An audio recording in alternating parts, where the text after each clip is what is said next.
Hi, welcome to Ben and Barry on Football. My name is Barry Sterling Mitchell. I produce the Sterling Net Point Power Rankings. My partner here. I'm Ben Dickerson. I love the Net Point Power Rankings. I also love fantasy football, and maybe we'll get a chance to get into a little bit of that later on. Absolutely. Ben does fantasy. I dabble in Madden. But again, both tremendous football fans. And we're about to go through the matchups for the NFL season, week 9 in the 2018 season. Some interesting matchups as we go through Halloween. I think we got a couple Halloween scary matchups that we can talk about. And let's get started with that. So first off, tomorrow, Thursday night. Now, I think last show I talked about the basement bowl. This is pretty much The real basement bowl. the basement bowl of the week right here. Again, I'm a Niner fan. He's a Giants fan. You didn't say New York football Giants, eh? I'm a little depressed right now. Times are hard. I'm a little depressed. We get short of words here and everything. Kind of like Jalen from the Jaguars. You haven't heard a peep out of him. He's quiet as hell. As he should be. But let's look here. We have the Oakland Raiders visiting my San Francisco 49ers. The Oakland Raiders, the 49ers actually have a net point bias in their favor of 17 net points. Now, let me quickly mention for those who are new joining us, number one, make sure you hit that subscriber button. And also make sure you click the bell so that you'll get notifications when we put out our videos. So as we do these, go through this, you'll hear a term that you maybe have never heard used in football before. That's because that's my term. It's called the bias. And the bias is that differential between the net points of the two teams that are competing. So if one team has a 100 net point where they're at so far this season, and the other team is at 25 net points, that differential is 75 net points, and it favors the team with the higher net points. We also then will take you into the turnover differential, and we'll talk about that, and it's the same situation. The turnover bias will go to the team with the better turnover differential. Combine those two, and we have what's called the bias plus score, and that's what we're going to be talking about as we go through the matchups on the upcoming week or weekend. So, again, Oklahoma 49ers, the 49ers have a 17-point net point bias in their favor. However, I said Oklahoma. Oakland.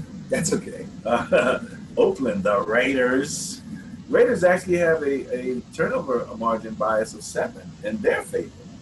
So the bias plus score is reduced for my Niners to just 10. It's only 10. A bias plus score of 10. 10 is, man, that's nothing. That's almost even. And then again, the home team is the Niners, so they get the little extra bump from being home.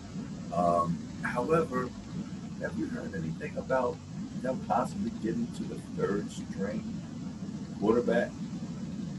No, I haven't heard that. They mentioned his name on the media somewhere. Let me tell you something. As a Madden player, I played with my Niners, right? Yeah. And I was saying to Ben that I do a better job with the team on Madden than they do in real life, especially relative to the use of Bethard and getting the ball out, really using the pockets, running when it's intelligent. I'm a little surprised. Bethard, he's got legacy. He's got genes, football genes, and he doesn't seem to be crisp in terms of his decision making and delivering the ball. That'll come. I like his skill set. I think C.J. Beathard is a decent NFL quarterback. It doesn't help that your team is down a little bit right now, and obviously you're missing some pieces. But as an NFL quarterback, I think he can get the job done if things get better in San Fran. The number one thing that we're challenged with, as far as I'm concerned, is defense. Our defense, points against, we are 31st in the league. We've given up 236 points. That drive that we gave up against the Cardinals last week in the closing minutes of the game, it reminded me of when Chip Kelly was the head coach. And I'm like, okay, we've got again another genius at head coach, but the defense, and we've got talent. Solomon Thomas, we've got Sherman. Now our cornerbacks aren't, they're especially in that. You look at them, they're in the 70s. They're not really super high. Sherman's like in the 90s. Yeah. But again, when you've got one strong side, okay, you can do some things on the other side to help out. Right. That's what they did in Seattle when he was there. Because everybody was going after the other guy and leaving him alone. And every once in a while, you have a silly guy and they'll throw it over there and there goes the turnover. Get the turnover. But long story short, this should be an interesting match between two teams who are occupying the basement. Again, your Oakland Raiders and net points are ranked 30. They have minus 80. My Niners are ranked 29th with minus 63, which is why they're relatively good. But they're both heavily in the negative. So this will be the actual basement bowl. Let's look at the Sunday matchups. Sunday, November 4th. The first two games here that we're looking at is Chicago against Buffalo and Kansas City against Cleveland. These are my trick-or-treat games, okay? Because it's got to be scary if you're Chicago. If you're Buffalo, and you're coming into this game, you're 32nd in the league in net points with minus 113. You've got Derek Anderson coming off the golf course. They tried to cover for Derek Anderson in last week's game by running the Wildcat. Okay, and they were going to make Shady the man, and after a while it's like, wait a minute, you're playing the Patriots. Yeah, they're going to figure that out. That's not going to take you through a whole game. Eventually, he's going to have to just drop back and throw the ball like a quarterback. And he didn't do too bad until he threw that one pick. But even on that pick, the receiver stopped running. So it wasn't his fault? Well, it's always both. I'm not one of those it's his fault or their fault. But, if the receiver stopped running and you throw it anyway, then you share in the responsibility. The defender didn't stop running until he got to the end zone. That's true. That's true. But it's got to be scary when we look at this because Chicago's coming in with a net point bias of 163 net points and a turnover margin bias of 13, giving them a bias plus score of 170. Obviously, I'm going with the bias on this. I'm going to go with Chicago. They're playing pretty well. Trubisky's starting to come into his own, and Buffalo's just bad. They're just bad. So that's a pretty easy one to pick. Okay, all right. So Kansas City, you've got Cleveland. Again, a team that's fundamentally dysfunctional at this point, trying to figure out what's going on. They've lost their head coach. We're talking about the Cleveland Browns. Yep. They've lost their offensive coordinator. Yep. They've kept their defensive coordinator. And we've been actually somewhat disappointed in their defense because of all the talent we had. We were pretty much figuring, okay, at the very least, they're going to be somewhat strong on defense. The Browns ranked first in turnover differential in the league. Again, they did get 5 of those turnovers, that plus 5 in the first game against the Steelers. Right. But long story short, they've maintained that. So they're getting turnovers. However, the Browns are 26 in net points with minus 41. Kansas City is second in net points with plus 85. So you're coming out of a really tumultuous last few days, and then you look up at the next opponent. It's Patrick Mahomes. Right. A high-flying Kansas City Chiefs. Right. And to piggyback kind of on what you said, Greg Williams, who was the defensive coordinator, who didn't do as much with all that nice talent that we thought they had, is now the head coach or interim head coach. I don't know that they've actually hired an offensive coordinator yet. I would assume that they would probably bump somebody up, maybe receivers coach or running back coach or something along those lines. But to me, it's going to get a little scarier, at least for this week. So I'm going to make a fantasy note. I'm in a whole bunch of fantasy teams with friends and online with strangers. I was a little surprised at how many of these leagues still had the Kansas City Chiefs defense not picked up. They were just sitting there on the waiver wires, free agents. If you're going to pick up a defense, if you need a defense, if your best defense is on the bye, this is the week to get Kansas City. Yeah. Grab them now, and because they're going to give Baker Mayfield hell. One thing that Kansas City defense does well is with their front four rush. Absolutely, and that's exactly what you want against a shaky quarterback and a shaky low line. Especially when you know that their offense is going to rack up numbers and put them in passing situations where they can pin their ears back and just go. So, could get ugly. Could get ugly. So you've got, again, Buffalo Bills going up against the Chicago defense. Chicago is going into Buffalo. Kansas Khalil City Mack is back. I believe Khalil Mack is back. So if we're talking about the Halloween trick-or-treat weekend, this is it for those two teams. That's when you're coming off that situation, when you're in the scenarios that they're in, you really don't want to have to see those two teams. But that's who they have, so this will be interesting. Bias Plus for the Chicago-Buffalo game is 176 points in favor of Chicago. That's a lot. And that's a lot, yeah. In case you were wondering. And for the Cleveland-Kansas City game, Bias Plus score is 120 in favor of Kansas City. And would be much more if not for those turnovers that the Browns were able to get. That's the only thing that's bringing it down. Well, that and the fact that Kansas City's defense has not been that strong. Hasn't been that strong. They were down around the 31st area at one point, but now Kansas City defensively they moved up to 23rd, and they do have a +5 in the turnover differential. So they're getting there. They're getting there. The New York Jets, Jets, Jets versus Miami Dolphins. The Jets have a net point bias of 37 net points in their favor.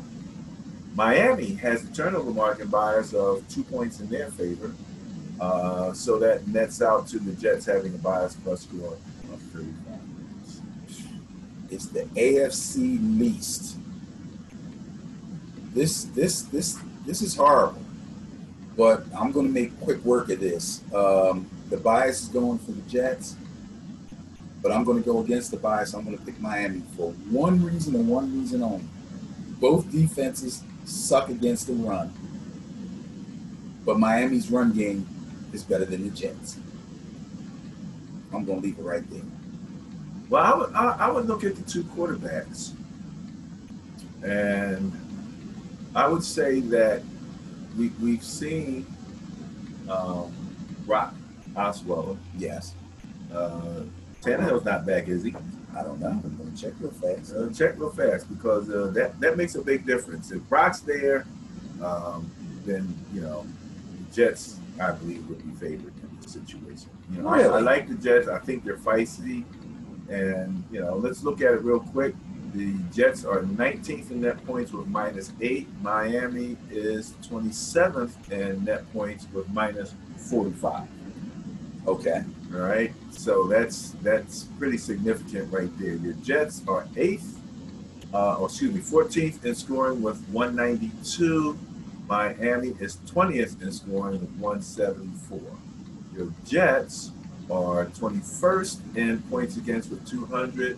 Miami is 29th in points against with 219. So your Jets overall have outperformed. Turnover differential -1 for the Jets at the 20th, and Miami is +1. Not a big difference there. I feel better with the Jets. I feel the bias is what it is. Okay. But to me, it's logical. And again, with Brock Osweiler, it could be up, it could be down, and most of the time it's down. So why couldn't it be up or down with Darnold? He's the class of the rookie quarterback class. Excuse me, but he's still a rookie. Yeah, but I mean, they performed overall better. I mean, offensively again, they performed better. The You numbers know? do say. Numbers say that. So And Tannehill's not ready yet. okay. He just started throwing again. He has no line. Going to Andrew Luck, starting out with the Yeah, start off with the, throw the tennis ball first. then we move to a high school ball. Go to junior high, the Junior- junior, little league, The little league about that big ball. worked for Andrew Luck. It worked for Andrew Luck for sure, no doubt about it. So in any event, yeah, the Jets have a bias plus of 35, but again, 35 is not big. No. It's not a big, when you take 35 points over 8 games, it's not a lot. So that could be a good game. Detroit going into Minnesota. Minnesota has a net point bias of 17 points, and Minnesota has a turnover margin bias of 6, giving them a bias plus score of 23. Now, I've been tough on the boy Kirk Cousins. Mm-hmm. And with good reason, because he sucks. are you kidding me? Kirk Cousins, he's been man. Let's look at it. Let's look at it here. Detroit, okay, Minnesota. Net points is 16th with 2 plus 2 net points. Okay. This is the guy that's supposed to take me to the Super Bowl. Okay. He's supposed to be that much better than the previous guy. They are 10th in scoring. I will give them that. They're in the top 10 with 197 points. Thank you. Obviously, something happened with Minnesota's defense. They're 19th. They're giving up 195 points and 14th in turnover differential. That's a problem. That's a problem. Now, let's face it, Detroit's coming in at 20th. They are in the minus. They have negative 15 net points. They're 23rd in scoring with 171, and 17th on defense with 186. 23rd in turnover differential, minus 4. So Minnesota legitimately has a bias plus score of 23 points in their favor. And Lions just traded Golden Tate. So that gives that's going to be a little tough on Stafford. Like you said, the Vikings defense has been lagging a bit. I know they're pretty bad against the run. Against the pass, I think they're probably average. Speaking of the run, what's up with Blunt? I'm not hearing. Remember we were talking about falling off the cliff? Yeah, you think he's falling? Well, I think he's got one foot on a banana peel. And Kerryon Johnson, the rookie, has been getting better. So they'd rather go with the young guy that's getting better. Fantasy tip, Kerryon. Little tip there. If you're in need of a running back, you might want to take a look at it. I just looked real fast.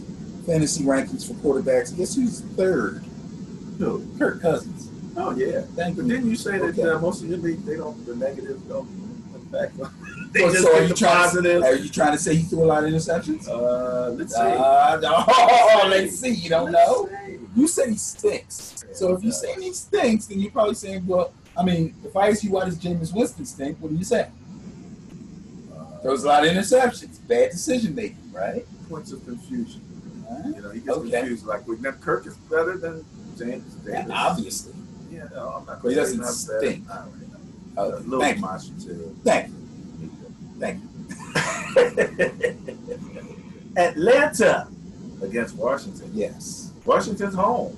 Washington's a 34 net point bias in their favor and a 4 turnover margin bias in their favor, giving Washington a bias plus score of 38 in their favor.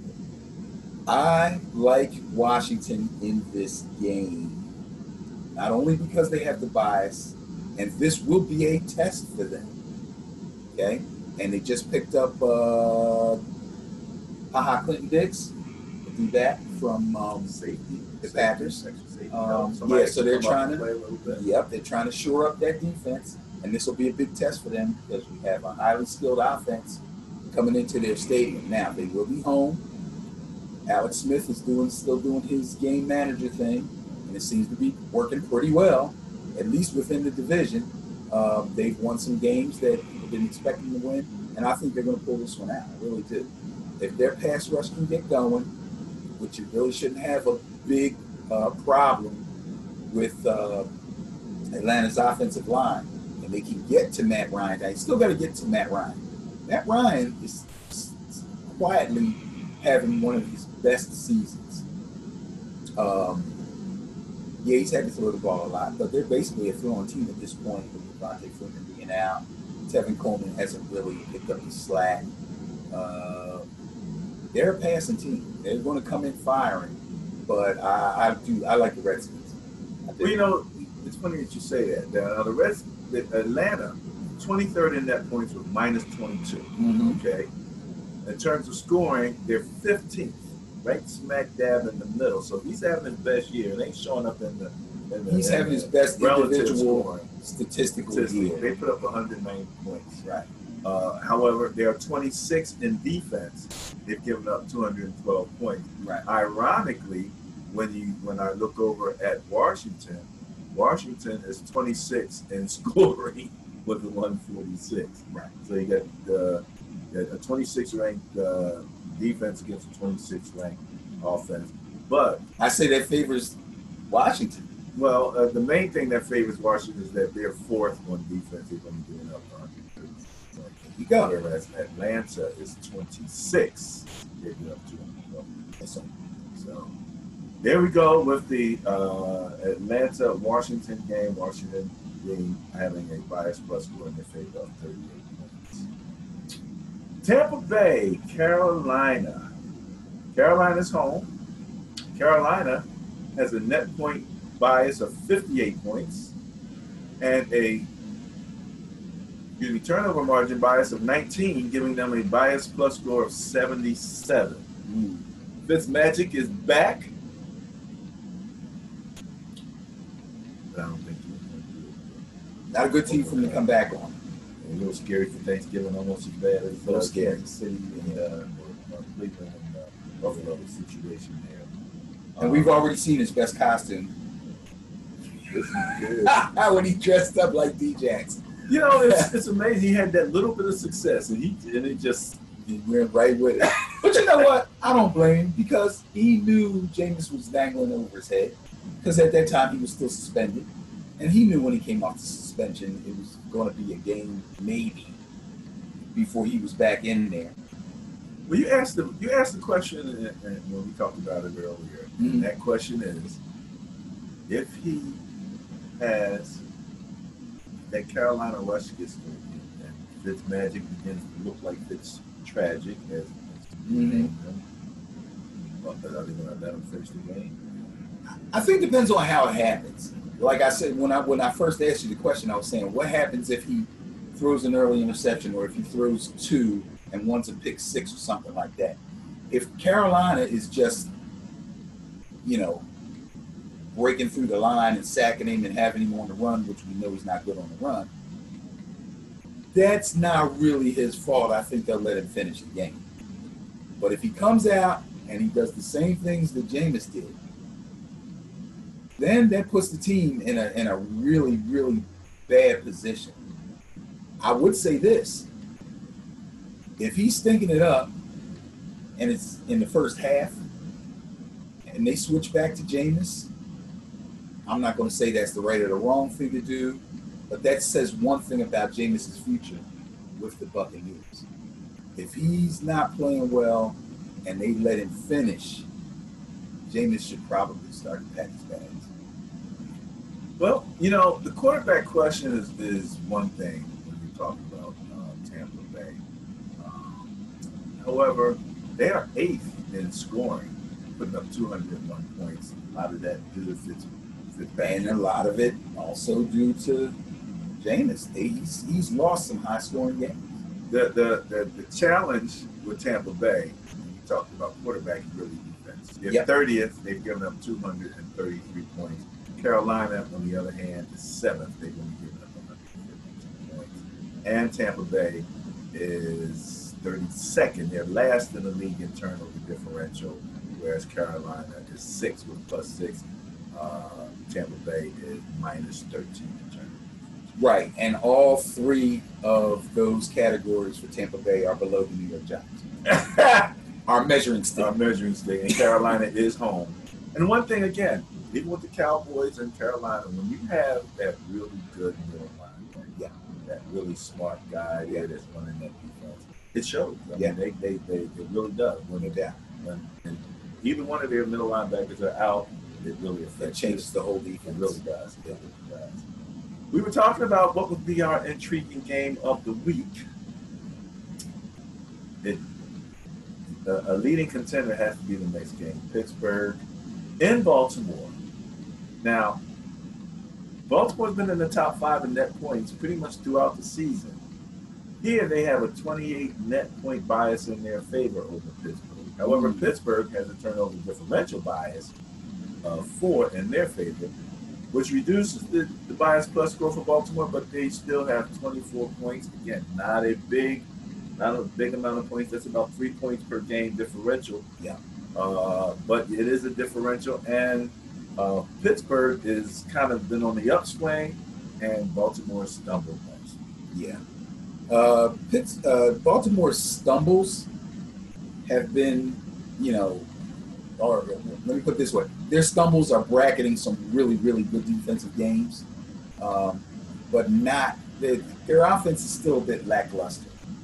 I mean, they can't seem to settle on their running back situation.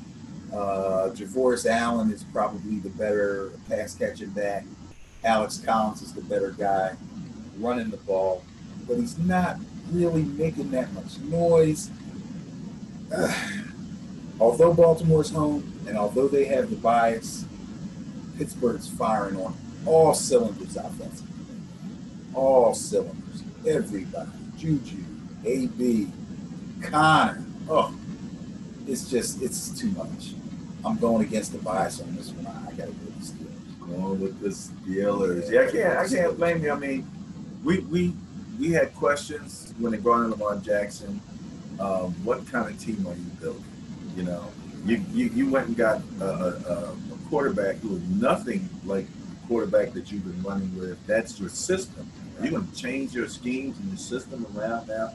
You stick Lamar Jackson in there, kind of the same way the Saints put in their running quarterback guy a little bit, but a little bit different, but long story short, that doesn't seem to be sustainable offense. That seems to be more gimmicky, than it does to be. This is, we're going to be able to come in, we're going to be able to play good fundamental football. You get a little tricky. Has he gotten any time in the last couple of games? Lamar? Yeah. I think so, here or there. Player or two? Yeah, and again. Yeah, you're not really fooling anybody, though. At a certain point, yeah, it's like when the Bills pulled out the Wildcat. It's like, what's this? Yeah, but, okay. But have they actually pulled out the Wildcat? Exactly. Like, if you're going to do it, you got to do it. I mean, running Shady in the Wildcat and running Lamar Jackson in the Wildcat is two different things, because Lamar Jackson can actually throw the ball. That's true. So it adds another option to the Wildcat. So if you're gonna do something with him, that's what I would do, especially in the red zone, where the defense got their backs against the wall, and you have a guy that's a dynamic runner and can throw. That option is amazing. But again, if you're a good, sound, fundamental offense, your red zone, you're good in the red zone too. You know where to go. You got a 6. How tall is he? 6'5"? It's almost like they're using him just because they got him. Like they're trying to substantiate why they drafted him in the first place. And you don't have to prove nothing. You know what I mean? And the other thing, like we said before, is Lamar Jackson said, "I am a quarterback. I'm not a running back, and I'm not going to do this, and I'm not going to do that." And then they bring him in, and he's doing this. So, again, coming from a background with the Niners, where we had Kaepernick, I have particular thoughts about running quarterbacks and things of that nature. And let's face it, things have changed. It actually might begin to favor that a little bit more, again, with the new rules. Everybody's a little hesitant, to hurt or really go in on the quarterback and tackle him, and you get guys back there who are younger, quicker, you hesitate a little bit on those guys, and boom, Mahomes. Look at Mahomes. Now, Mahomes is not going to run unless the opportunity really presents. He's just very intelligent in his choices, and that's what you have to be. That's my whole thing about quarterbacks who can run. If the opportunity presents itself, it's 3rd and 8, and everybody drop back. You got eight yards of good, green in front. You take it. That's what you do. And because you can run, you can take it. Maybe another 10, whatever. But long story short, be opportunistic and take advantage of your athleticism, but don't be dependent on it. When he rolls out, when Mahomes rolls out, he's looking downfield. He's looking for somebody to get that ball to, because he trusts that if he gets the balls into his playmaker hands, they're going to make plays. It's funny. These rule changes for the quarterback, or the tweaking of the rules for a change, seems to have benefited both mobile quarterbacks and immobile quarterbacks. To some degree, yeah. You know what I mean? Because the immobile quarterback now doesn't have to worry about getting totally trashed. Except for Eli. Well, Eli's chucking duck. He's chucking duck. He's not going. You're going to get him down, but you're not going to hurt him because he looks like up. A couple times he was getting up early in the season, his eyes was rolling around. That's just the Eli look, man. That's just the Eli look. The Eli look. But guys that are mobile, not necessarily runners, but guys that are mobile. Okay, when these guys are bearing down on him, trying to figure out, now if I hit him here, I don't want to fall on him, so I'm going to have to twist and roll off it. That little bit of indecision, they're out of line. So you're going against the bias plus 24 picking Pittsburgh, and I really can't, fault you on that at all. Houston, the Texans are going into Denver with one of their own. One of Denver's own on the Houston team. Houston has a 36 net point bias in their favor and a turnover margin bias of 2 in their favor, giving Houston a bias plus score in their favor of 38. All they got to do is make sure they keep Von Miller blocked, and they will have success.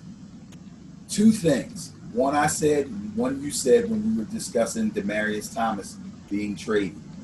1, revenge factor, and he's going to step right into the starting lineup because Fuller's out for the season.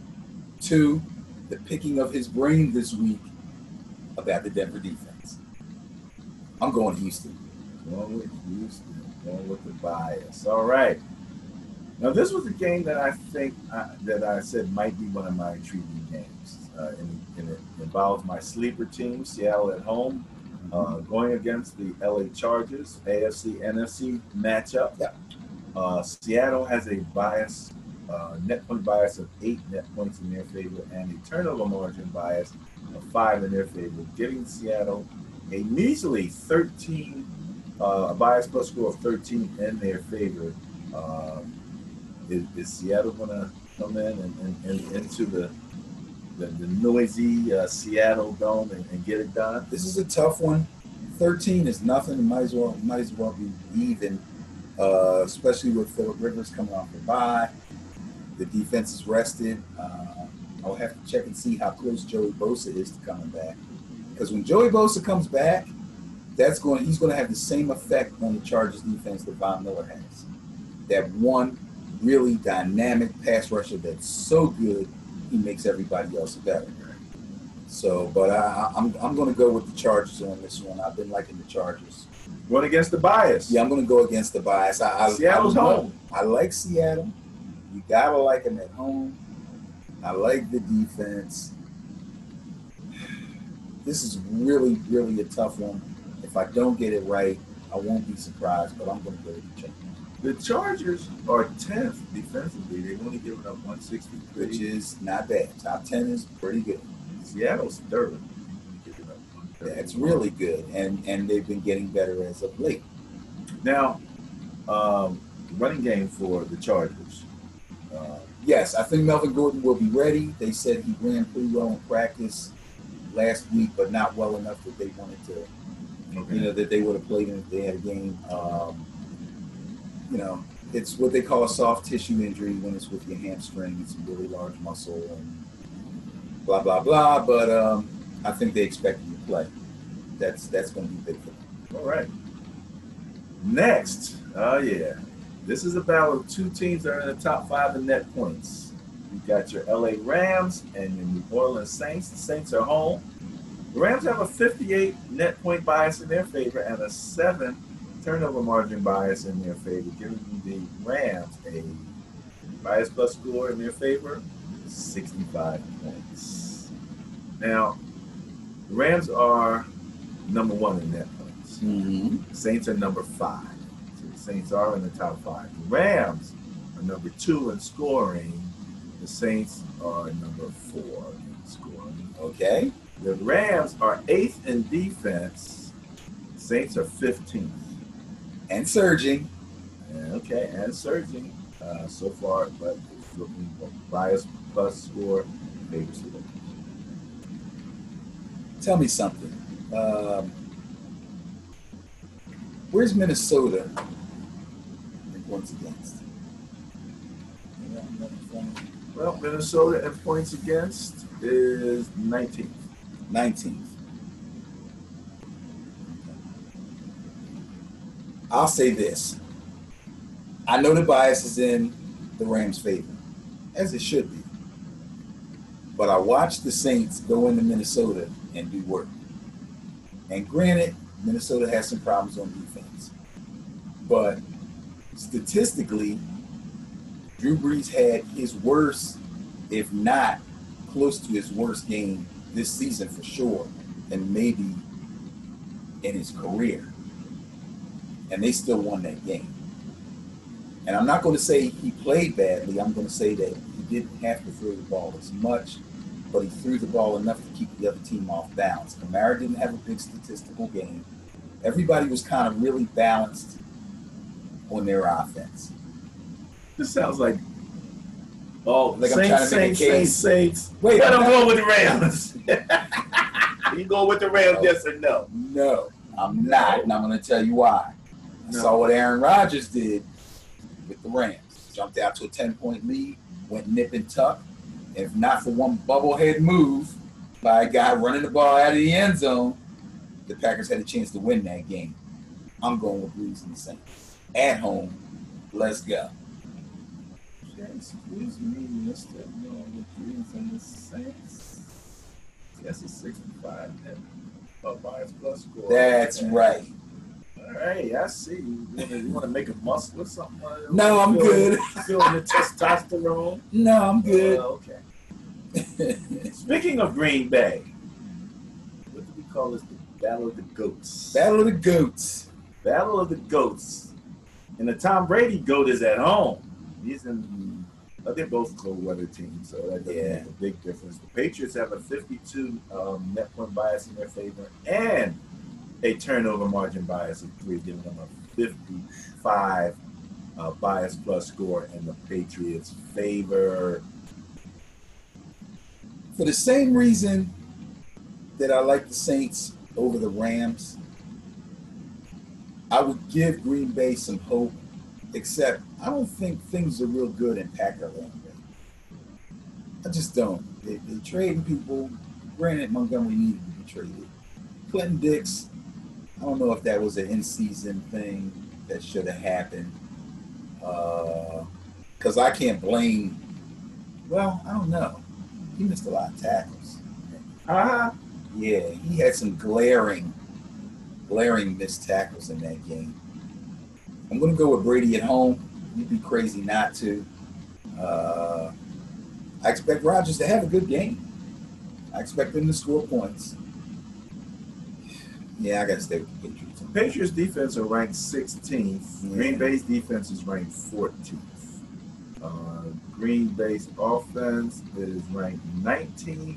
Patriots offense is ranked 3rd. Therein lies the rub. Therein lies the rub. Yeah. There. All right, so that's the Sunday night, or the Sunday slate. That's your Sunday night game there. Oh, look at this. Oh, look at this. I'm just Oh, look at this. Monday Night Football. This might be a clunker for Monday Night Football. Well, you know, they'll sell some Campbell soup at the very least. Yeah.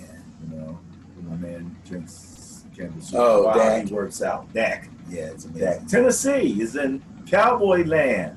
Cowboys just got a brand new, sparkling new, well, not really sparkling new, a receiver who's been around the track a little bit. Got a few dents in it. Yes, you know. But The Cowboys have a net point bias of 38 points. Now the Tennessee Titans, who like to keep things on the low end, DL. All right, they have a turnover margin bias of 1 in their favor, but it still gives the bias plus score of 37 in favor of the Dallas Cowboys. I gotta go with Dallas. Coming off a bye, Tennessee defense, although ranking-wise, looks pretty good. I think Dallas is going to use the new toy well, work him into the offense they've had. He's had an extra week to kind of learn what's going on. Hopefully, they've been smart enough to figure out how not only to use him to their benefit catching the ball, but to use him to their benefit in their offensive scheme to keep Beasley fed. And it should loosen up things for Zeke. So, I mean, Tennessee's going to be rough to run against, but I think they'll be able to keep them off balance enough that they should have a problem with that. And the Cowboys' defense is not bad. Well, actually, defensively, again, they're very close. And again, even accounting for the byes, Tennessee is second with 127 points allowed. Right. And the Cowboys are first with 123. So they're right. So very close. Close games is, yeah. So maybe it won't be a clunker. Maybe it'll be a real tight, down to the wire game. That'll be fun to watch. Somewhat evenly matched teams. Yeah. Again, 37 points over an 8-game season. It's not a whole bunch, you know, about a little over 4 per game. So, you know, this could be a pretty good matchup.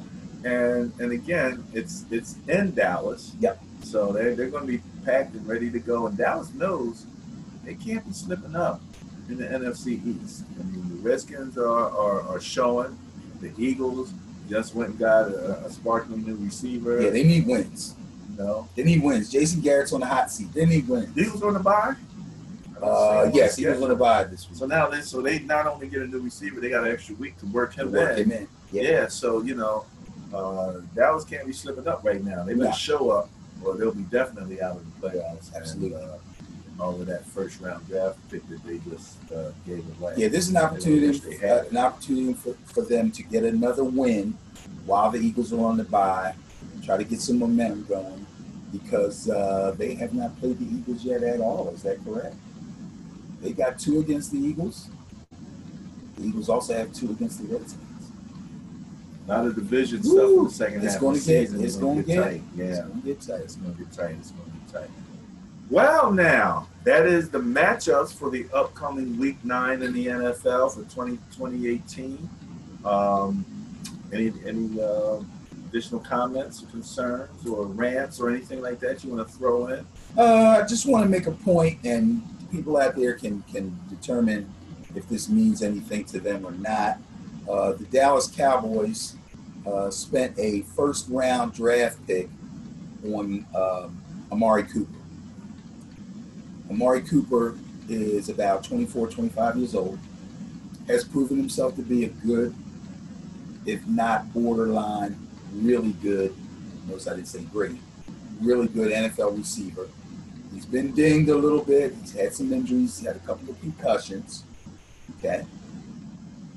The Texans spent a 4th-round pick on Demaryius Thomas, who's probably 28-ish, 29-ish. Pretty good receiver. And the Eagles spent a 3rd-round pick on Golden Tate. 30 years old, but plenty healthy. Can't remember him having any serious injuries. A player. What's wrong with this picture? A 3rd-round pick and a 4th-round pick. You gave up a 1st-round pick for a guy that's dinged up. Okay.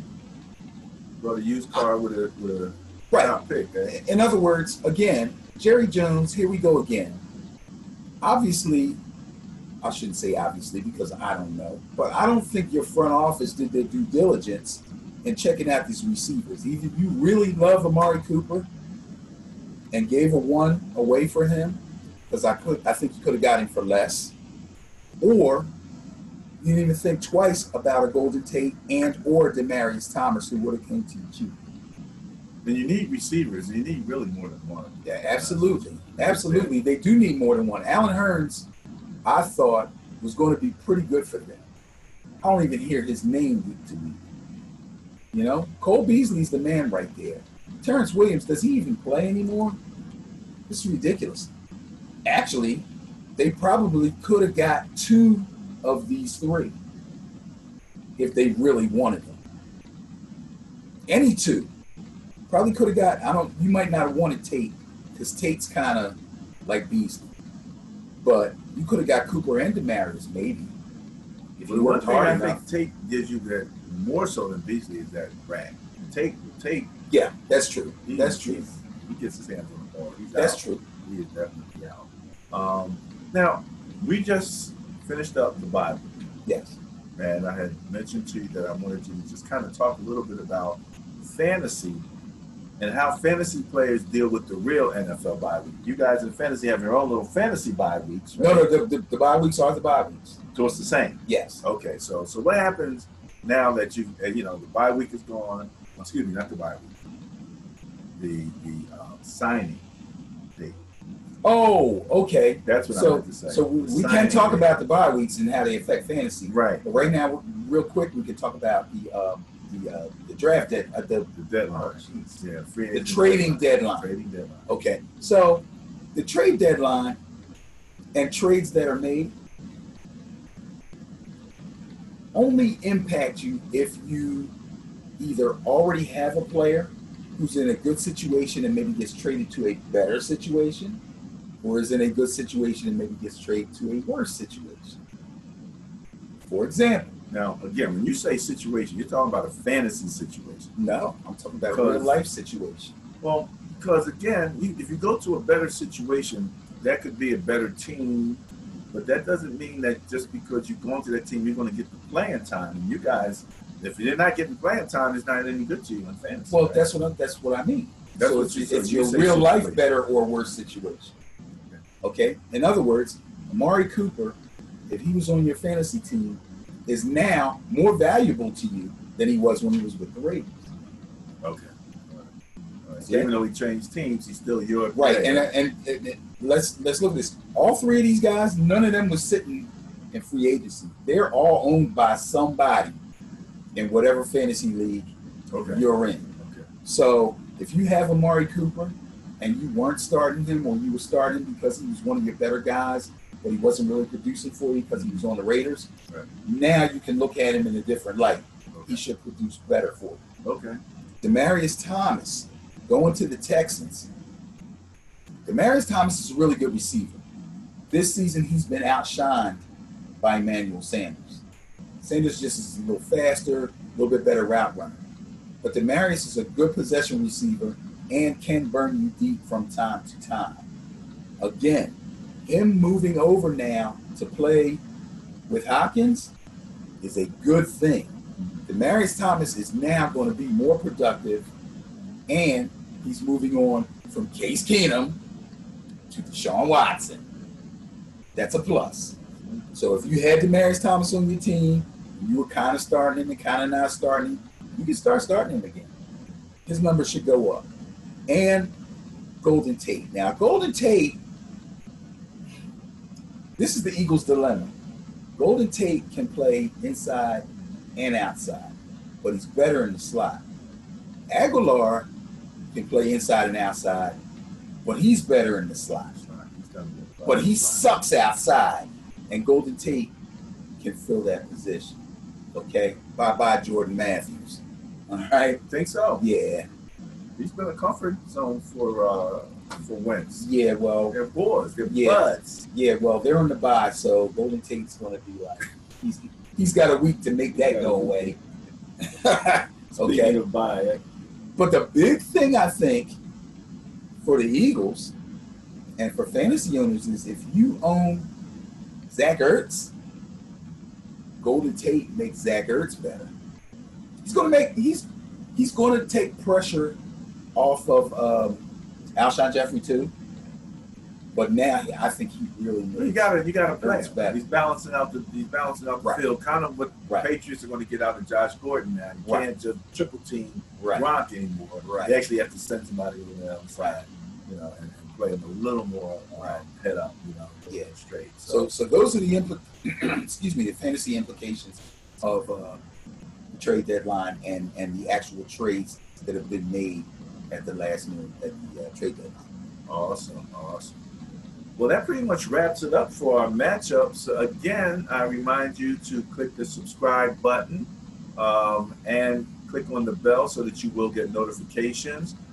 You can always reach us here at YouTube at this particular point through our website, www.benandbarryonfootball. You can find my Sterling Net Point Power Rankings on Facebook and on Twitter. And also on Twitter, you can find Ben and Barry on football. Any last words? If you happen to be in Philadelphia and you want to see some good football, some good flag football, very fast, very exciting, the PTTFL playoffs start this weekend. We're at Simons Recreation Center. First game starts at 9:30. There's 4 games, all at the same place on the same field. That's at Walnut Lane and Rodney Street. And I guess that's about it. So You guys are in the playoffs, right? Yes, we are. Go Noles. Go Noles. All right.